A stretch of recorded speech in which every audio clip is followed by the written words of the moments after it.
There is a moment in life when everything you build begins to crumble. The relationship ends, the career collapses, the dream dissolves, and suddenly you are left standing in the ruins of what you once called your life. And the question echoes inside you, now what?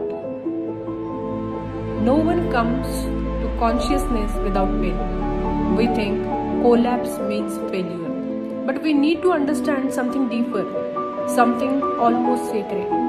Sometimes what falls apart was never meant to carry the weight of who you are becoming. Sometimes destruction is initiation. From childhood, we construct a version of ourselves for the world. It is the persona. It is the mask that earns approval. The strong one, the successful one, the one who keeps it together. The persona helps us survive, but it is not our whole self. And when life falls apart, what truly shatters is not just a job or a relationship, it is the mask. We grieve not only what we lost, but who we believed ourselves to be. And this is where the real journey begins. This process is individuation, the painful, lifelong unfolding of your true self. But individuation rarely begins in comfort. It begins in collapse. When everything breaks, something else emerges. The shadow. The shadow is the part of you did not want to see. The anger you suppressed. The fear you hide behind achievements. The loneliness you covered with productivity. The parts of you that were too much or not enough. Until you make the unconscious conscious, it will direct your life and you will call it fate.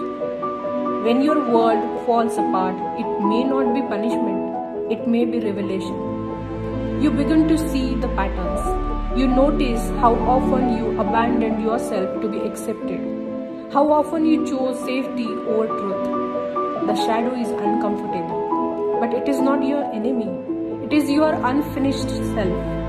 And hidden within, it is your power. There is a phase in life, it feels like disorientation, like losing meaning, like walking through fog without direction. This is the dark night of transformation.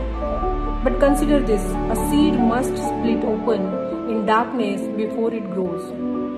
From the outside, it looks destroyed. From within, it is becoming something new.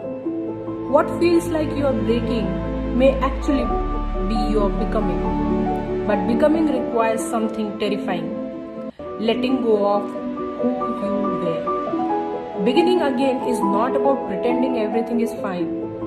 It is about integration.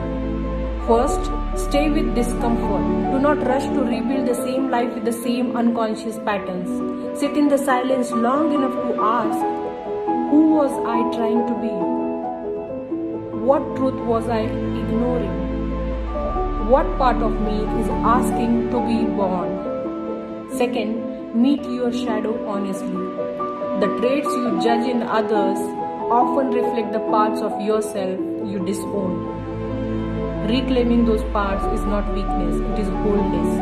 And wholeness, not perfection, it is the goal of life well lived. Finally, create meaning from the pain. Suffering without meaning crushes us. Suffering with meaning transforms us. Ask yourself, what is this collapse teaching me? What false self just died? What authentic self is trying to rise? Consider the alchemy, the ancient art of turning lead into gold. Your suffering is the lead. Your consciousness is the fire and integration is the gold. You are not what happened to you. You are what you choose to become because of it. The person who rises after everything falls apart is different, quieter, stronger, less attached to illusion, more rooted in truth. They have met their darkness and no longer fear it. If your life feels like it is collapsing right now, pause before you call it the end. What if this is not destruction, but reconstruction? What if this is life stripping away the false so the real can finally emerge? Rock bottom is not your grave, it is your foundation. And perhaps the greatest privilege of your lifetime is not avoiding collapse, but allowing it to refine you into who you truly are. Because sometimes everything must fall apart so you can finally begin again. Thank you for staying till the end. If you like the video, consider subscribing the channel.